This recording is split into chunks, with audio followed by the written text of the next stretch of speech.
MP ke Shillong Parliament Seat Dr. Ricky J. Sengkon mentakas ngi hapo ke jing dorbar tauan Dehli ilawan ra ya kimat abai day bat ki kurum kuram hapo ke skul ba NEHU Shillong bat ilapan pau kumne nga ai kuble ya ikong ba ila ailat ya nga ban chimkti ya kane kapang lang ba jong pikong nga snyo kumen ban pan pau ya ki kurum kuram balajia ha ke skul ba NEHU batang kate ke skul ba hapo kanot is ha kitu kipor kathong lane kamutu jong kate ke skul ba pan kiu mat bante Henry menta ke ngikong habangi pej ya ke jinglong jingman jong kate ke skul ba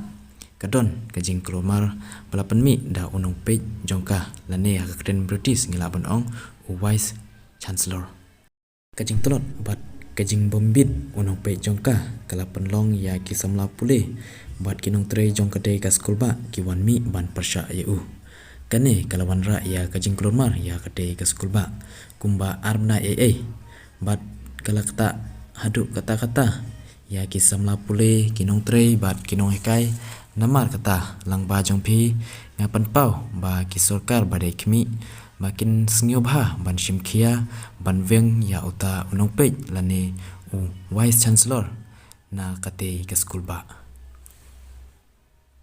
Madam Chairperson, through you I would like to draw the attention of this vexed and pertinent issue concerning Northeastern Hill University, one of the only central university in Northeast at one point of time. Today, Madam, this university which with a motto to rise up and build. Today, Madam, when we look at the condition of this university, it is in total disarray. And the reason for this is because of the leadership crisis that the university is facing. Madam, the incompetency of the present VC has led to